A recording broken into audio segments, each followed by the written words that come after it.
Merci de préférer Africa Today. Mesdames et messieurs, bonsoir et bienvenue dans cette édition d'information. Suite au délestage intempestif constaté à Conakry, la situation interpelle le chef de l'État. En Conseil des ministres ce vendredi, Professeur Alpha Condé a instruit les départements concernés d'assurer un approvisionnement régulier des centrales électriques en fuel lourd pour y mettre fin.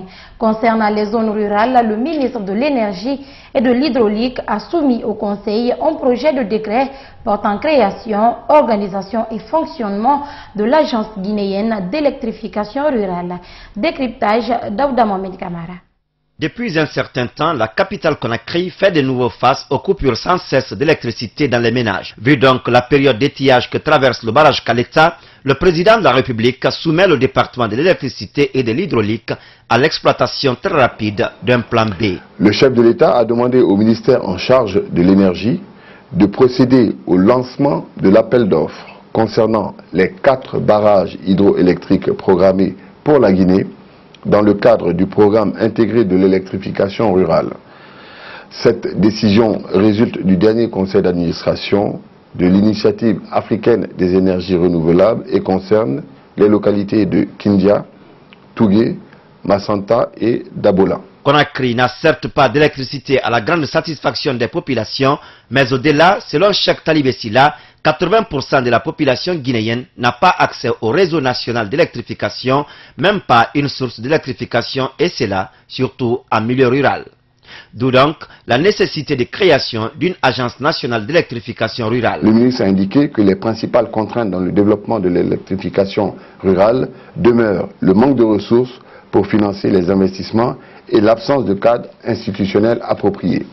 Il a rappelé que, conscient de cet enjeu, le gouvernement a défini les principes de la politique d'électrification rurale décentralisée dans une lettre de politique sectorielle pour la promotion de l'électrification rurale décentralisée en 1998, confirmée en 2012. En 2002, un premier projet expérimental d'électrification rurale décentralisée, PERD, a été négocié par le gouvernement guinéen avec la Banque mondiale et le Fonds pour l'environnement mondial. Entré, lui, en vigueur en juin 2003, le projet expérimental d'électrification rurale décentralisée avait pour objectif global de mettre au point des mécanismes institutionnels, techniques et financiers d'appui et de soutien au secteur privé national en vue de faciliter l'électrification des zones rurales guinéennes. D'importants acquis de ce programme ont été obtenus en l'absence d'un véritable cadre légal spécifique pour les activités de ce sous-secteur.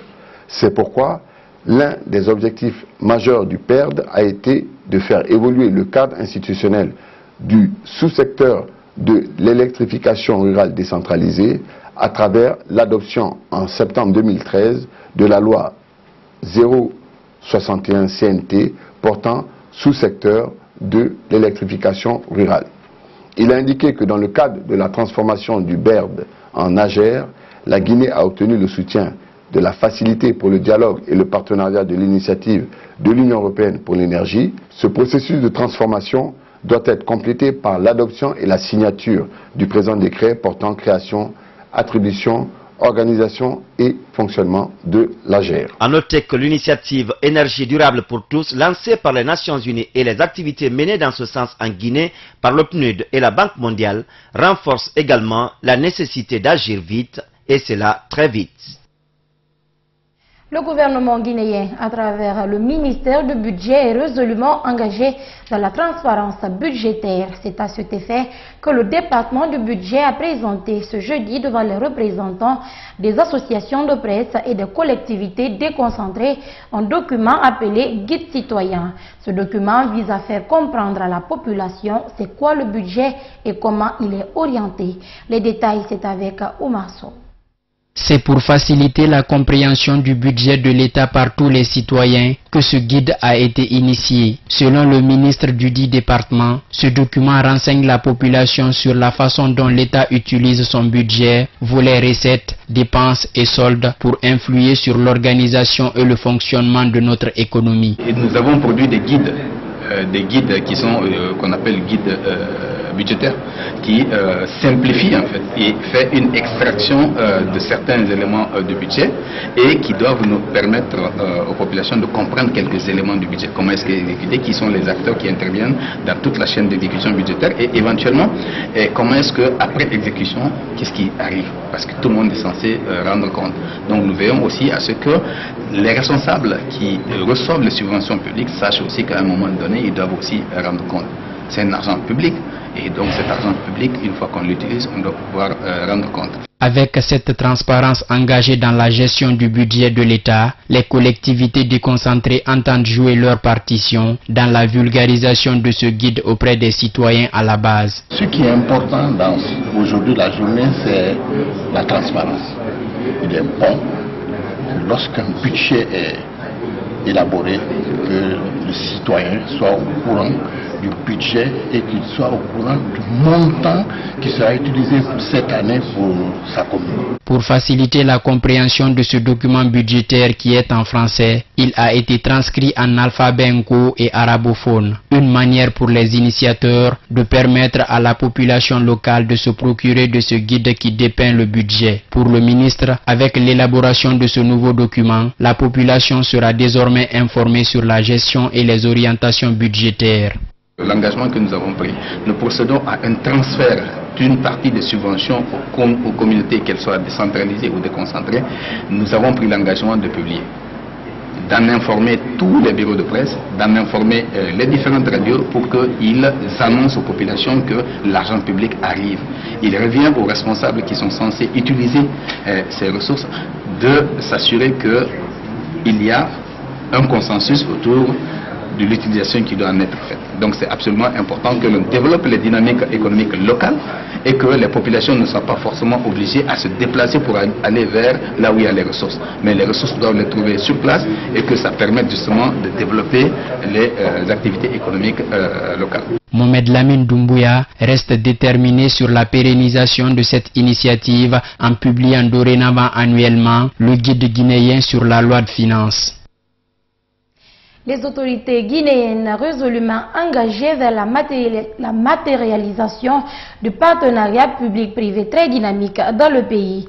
C'est dans cette optique qu'un atelier de réflexion et de formation a regroupé différents acteurs à Conakry. À l'issue de ces 48 heures d'échange et de partage, les participants ont formulé des recommandations. Alceni Diallo. Les partenariats publics-privés sont un mode alternatif de financement qui permet de mobiliser un financement global afin de réhabiliter des infrastructures sportives, sanitaires et éducatives. En termes, l'État rembourse les factures aux partenaires privés. Ces 2 jours ont donc permis aux experts dans ce domaine de cerner tous les aspects importants des PPP. À la fin des travaux, les participants ont fait quelques recommandations. L'atelier recommande également de soumettre au gouvernement pour approbation le projet de loi sur les PPP, de faire adopter la loi PPP par l'Assemblée nationale entre avril et juin 2017, de créer l'unité PPP dans le mois suivant l'adoption de la loi sur les PPP, de financer l'unité à court terme par le budget national et l'appui des partenaires techniques et financiers, de nommer le coordinateur de l'unité sur la base de la crédibilité des compétences 2 semaines après la création de l'unité, de rédiger le manuel d'opération de l'unité PPP au plus tard 3 mois après la création de l'unité, de recruter le personnel de l'unité par voie de concours au plus tard 6 mois après l'adoption de la loi PPP, de privilégier la qualité, l'expertise et l'expérience dans le recrutement du personnel en se basant notamment sur les profils de postes décrits dans le rapport sur l'opérationnalisation de l'unité PPP. Les partenariats publics-privés sont aussi un financement privé au service du public. Et le chef de cabinet du ministère de l'économie et des finances, il s'est félicité de la réussite de cet atelier. Pour Bakary Silla, la rencontre a été un franc succès car il a permis durant les 2 jours de présenter aussi l'avant-projet du dispositif institutionnel des PPP. Le chef de cabinet a par ailleurs invité les autres ministères sectoriels à tout mettre en œuvre pour que l'unité de gestion des PPP soit forte, et cela dans l'intérêt du peuple de Guinée. Les enseignements que vous avez tirés, je suis tout à fait en ligne avec ces enseignements. Je crois qu'au nom de la ministre, l'ensemble donc des contributeurs, l'ensemble des autorités, les membres du gouvernement qui ont été présents et ceux qui n'ont pas pu l'être aussi, seront d'accord avec les enseignements qui ont été tirés grâce à vos travail, grâce à ce travail de fond, puisque 2 jours, c'est vraiment un travail de fond, c'est pas un travail superficiel. Je vous en remercie beaucoup pour cela. Les départements sectoriels est à l'idée que cette cellule-là doit être opérationnelle, et pour son opérationnalisation, vous avez retenu un certain nombre de points qui permettront une certaine efficacité, une efficacité plutôt certaine de la cellule. Des pays comme le Royaume-Uni, l'Australie, la Grèce sont les bons élèves en matière de partenariat public-privé, et la Guinée, à partir de cette rencontre de Conakry, veut s'inscrire dans la même dynamique. Les acteurs de la société civile ont bouclé ce jeudi leur rencontre de 2 jours autour de la problématique de l'impunité en Guinée, enjeux et défis. Après cette concertation, les acteurs impliqués dans cette lutte ont émis le souhait de voir la matérialisation par des actes concrets des recommandations sorties de cet atelier. Soirée Boubacar. Comment amener la société civile à s'impliquer de manière vigoureuse dans la lutte contre l'impunité en Guinée? Tel est l'objectif de ces 2 jours de concertation à Conakry. Une 50aine d'acteurs sociaux ont participé à cette réflexion pour combattre ce fléau à différents niveaux, notamment au niveau des droits de l'homme. Des débats houleux, parfois même passionnés, ont marqué ces 2 jours de travaux. À l'issue donc de ces échanges, les participants recommandent. Dans la perspective du passage de notre pays à l'examen périodique universel à Genève, nous formons le vœu que la contribution des uns et des autres contribue à la satisfaction des nombreuses recommandations faites à notre pays, allant dans le sens du respect des droits de l'homme en Guinée. Nous, participants, nous engageons à tirer le meilleur profit des échanges fructueux qui ont résulté de cette importante rencontre.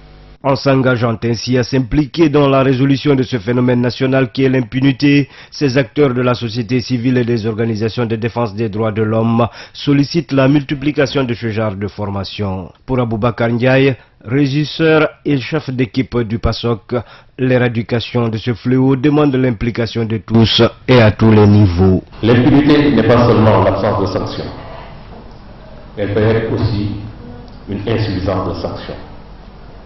Elle gangrène aujourd'hui nos pays et freine la cohésion sociale. C'est pourquoi nous devons tous nous mobiliser pour l'éradiquer. Tous les acteurs sont interpellés. Acteurs gouvernementaux, parlementaires, acteurs judiciaires. Quant au ministre de l'Unité nationale et des citoyennetés, cet atelier doit être un nouveau départ de lutte contre l'impunité en Guinée. Il faut donc une méthode d'explication, de sensibilisation, de pédagogie, d'éducation pour nous faire comprendre qu'on n'a rien à perdre à rester dans une dynamique qui nous donne des garanties illusoires pour aller vers quelque chose dans lequel les citoyens pourraient bénéficier de plus de liberté, de droits, mais aussi, bien sûr, auront à assumer beaucoup de devoirs et de responsabilités. Ce travail doit continuer. La délégation de l'Union européenne, partenaire financier de cet événement, elle a fait part de sa satisfaction des recommandations faites par les participants, surtout celles concernant l'éducation. Car selon la chargée des programmes à l'UE, l'éducation est la seule clé du changement en Guinée. Présentation ce vendredi à l'escadron mobile numéro 3 de Matam des présumés bandits. Au nombre de 7, ces présumés malfrats sont accusés d'avoir perpétré une attaque à main armée à l'issue de laquelle ils ont réussi à emporter 3 milliards de nos francs. Plus de détails avec Saloum Kondé. Selon la gendarmerie nationale, cette attaque a été perpétrée contre un pick-up immatriculé RC 8301Z aux environs de 6 heures à Madina, à la gare routière de Sigiri. Au lendemain de ce cambriolage, une enquête a été ouverte. Ce sont les agents de l'escadron mobile numéro 3 de Matam qui ont mis main sur l'un des mis en cause dans cette affaire. L'homme qui a été arrêté s'appelle Karamba Yabi alias Kiezer. Son implication encore dans une affaire d'attaque à main armée indigne la gendarmerie nationale. Parce que ce même Karamba Diaby, l'année dernière, a été interpellé par l'escadron de gendarmerie mobile numéro 17 de Dabompa et déféré pour vol à main armée. C'est ce même Karamba Diaby qu'on retrouve encore dans cette attaque au niveau de Madina. Cette attaque aurait-elle été planifiée, s'interroge la gendarmerie nationale. Mais l'arrestation de Karamba Diaby a permis d'interpeller 6 présumés bandits, dont un certain Aboubakar Silla qui reconnaît d'avoir guidé l'action. Je connais Karamba au quartier, mais chez eux là-bas, vers Djubatia, je le connais au quartier. Mais c'est un gars, souvent il vient chez moi, il me demande des trucs. Lui et son grand frère. Voilà. L'affaire ici, il y a l'argent ou il n'y a pas l'argent. Je dis ok, moi je travaille là, mais cette fois-ci, peut-être on va voir comment je peux faire pour vous. C'est comme ça que je l'ai quitté, je lui ai donné les solutions. Maintenant ils ont fait l'attaque quand même. Je l'ai toujours dit, j'ai dit Karamba ne prend pas de fusil ou quoi que ce soit. Il dit qu'il n'y a pas de problème. Je ne sais même pas maintenant comment ils ont fait à 6 heures du matin parce que l'action n'est pas passée devant moi. Les propriétaires des 3 milliards se rappellent encore du mode opératoire. Ils se disent inquiets comment récupérer cette somme. Ils étaient au nombre de 4. Ils ont braqué leurs armes contre nous et tapé mon épaule avec le fusil. Même le chauffeur n'a pas été épargné. Ils ont pris 3 milliards de nos francs avec nous. La gendarmerie a mis main sur eux, mais nous sommes toujours inquiets comment récupérer notre argent. Selon la gendarmerie nationale, ces présumés bandits se sont partagés ces 3 milliards à la cimenterie, un quartier de la banlieue de Conakry. D'autres présumés bandits avaient été présentés par la même gendarmerie nationale en février dernier. Les travaux de restitution de l'atelier sur le leadership féminin initié par l'ONG Ladies and Management ont pris fin ce jeudi à Conakry. 2 semaines ont permis aux participants d'échanger sur la question du genre en Guinée. La démarche consiste à mettre la femme au cœur du développement national. Ça, à Louyombono. Ce sont au total 75 femmes de différentes couches socio-professionnelles qui ont bénéficié de ces enseignements qui viennent répondre à une question que l'ONG Ladies and Management s'est posée à la veille de la célébration de la Journée internationale de la femme. Chez Ladies in Management, chaque année, à la veille du 8 mars, nous nous posons la question suivante. Si on avait le pouvoir de changer une seule chose dans ce monde, pour améliorer la situation de la femme, que ferions-nous? C'est en cherchant la réponse à cette question que nous avons voulu marquer une différence en permettant à 75 femmes de devenir des leaders du changement à travers une formation qui leur donne une vision globale sur les questions de genre et leur permet d'explorer des stratégies et des outils pour identifier et dresser des obstacles à l'égalité de genre sur leur lieu de travail. Pendant 2 semaines, les participantes ont accepté d'abandonner leurs préoccupations quotidiennes pour tenter de trouver ensemble des pistes de solutions à la problématique du genre en République de Guinée. La rencontre a aussi permis aux participantes d'avoir une certaine idée sur la notion du leadership et à ce niveau également, il a été question de répondre à certaines interrogations. Comment apprendre les caractéristiques du leadership? Comment améliorer ses capacités de leader, communiquer et s'exprimer en public avec aisance, apprendre l'art de communiquer, savoir s'exprimer en public avec aisance, maîtriser la préparation de votre discours, comment développer la confiance en soi, comprendre pourquoi on manque de confiance, apprendre à constituer son capital confiance. Formateurs et participantes ont enfin défini les nouveaux défis auxquels les femmes devront faire face, mais aussi proposer des pistes de solutions permettant d'atteindre les objectifs visés. On a dit organiser des réunions mensuelles entre les directions et les employés. On s'est dit qu'avec ça, il y aurait beaucoup plus de liens. Et facilement, nous habituerons à vous et vous aussi, vice-versa. Mobilité dans les postes, il faut des fois bouger. Aller voir un peu comment ça se passe de tous les côtés et revenir. Instaurer une politique de plan de formation. Ensuite, une innovation. Innover surtout dans la politique. Il faut oser mettre la femme devant, oser donner la parole à la femme, et comme ça, elle va prouver de quoi elle est capable. L'ONG Ladies and Management ne compte se limiter à cette formation. Elle envisage aller plus loin pour faire de la femme le pilier du développement de la Guinée. Sport dans cette édition d'information, en prélude du match aller au compte des 16e de finale de la Coupe de la Confédération africaine de football, l'entraîneur de l'AS Kaloum et celui du club de Tanger étaient ce vendredi face à la presse. Il était question pour les deux coachs d'exprimer leur position face aux enjeux de la rencontre. Moussa Sefa Kamara. Deux équipes qui se cherchent dans leurs différents championnats respectifs. Cette compétition de la CAF sera une opportunité pour ces deux clubs de s'affirmer sur l'échiquier africain. Le club de la presqu'île de Kaloum, l'ASK, se nourrit d'ambition pour faire un exploit dans ce tournoi, au dire de son entraîneur. On a vu plusieurs matchs que vous, et je connais par cœur aujourd'hui cette équipe qui a une tranche d'âge 25 à 30 ans, des joueurs expérimentés. Je connais, mais moi je vais profiter de ma jeunesse, je vais dire de mon équipe jeune, pour essayer de les douter. Du côté des Marocains, l'expérience aidant, le coach compte sur la maturité de son ossature pour mieux négocier la rencontre face aux Guinéens. Malgré la méconnaissance du jeu de l'équipe guinéenne par la majorité des joueurs de Tanger, tout de même l'entraîneur se dit confiant. On est prêt pour affronter cette équipe. L'essentiel, ce n'est pas question qu'on n'a pas gagné. Parce que les autres matchs, il y a des joueurs qui sont blessés, il y a des joueurs qui ont la suspension, il y a beaucoup de choses. Mais toujours possédant des joueurs de bonne qualité, on a des joueurs qui sont à l'équipe nationale, mais c'est un passage à vide des joueurs qui ont de l'expérience, qui ont des qualités exceptionnelles. Et si tu trouves un bon terrain, tu vas voir qu'ils vont démontrer des belles choses, Inch'Allah. Ironie du sort, l'Uttihad Tanger du Maroc occupe la 5e place du classement après 20 journées. Même position pour l'AS Kaloum de Guinée en Ligue 1 après 12 journées avec à la clé 18 points. Donc la confrontation de ce samedi s'annonce prometteuse. Surtout, ces deux équipes savent que pour jouer la phase des poules, il faut gagner ces doubles rencontres et un match de barrage comme stipule la nouvelle formule de la CAF, Confédération africaine de football.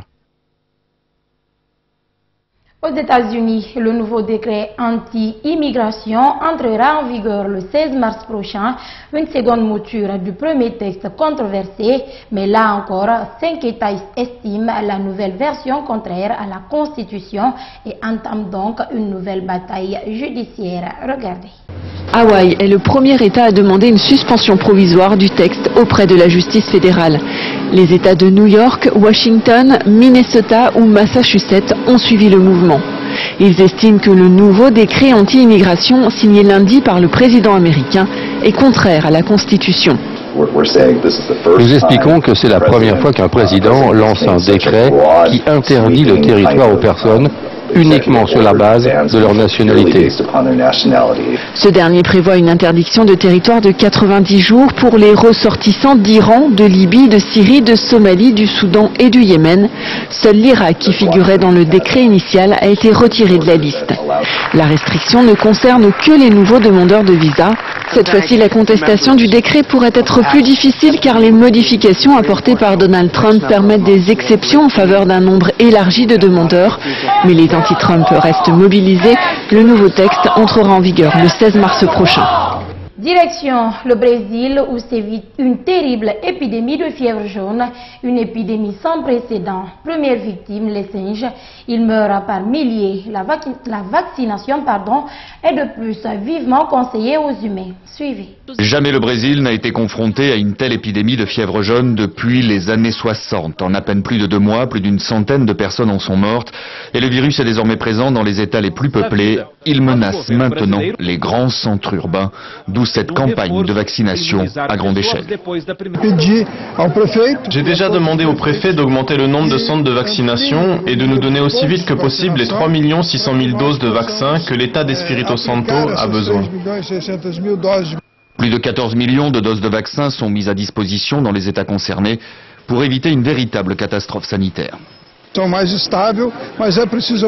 Nous sommes dans une situation plutôt stable, mais il est nécessaire d'élargir la couverture médicale. Les gens doivent se rendre dans les centres de vaccination.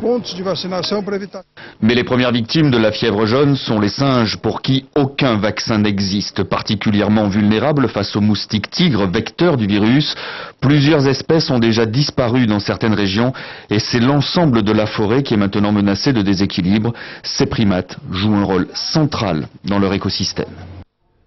Les juges ont donc été unanimes pour décider de cette destitution, celle donc de Park Geun-hye, la présidente sud-coréenne. Elle voit son humilité levée, des poursuites vont donc être rapidement lancées. C'est là la conclusion de plusieurs mois de tentation et d'enquête après la révélation d'un tentaculaire scandale de corruption. Suivez. Plusieurs mois de bataille et une victoire de la rue. Cette manifestante parmi des milliers laisse éclater sa joie. La justice l'a emporté, crie cet autre. L'histoire sud-coréenne s'est écrite ce vendredi 10 mars à la Cour constitutionnelle. Devant l'avocat de la présidente, Contri, les juges ont entériné la destitution. Les juges ont pris la décision à l'unanimité.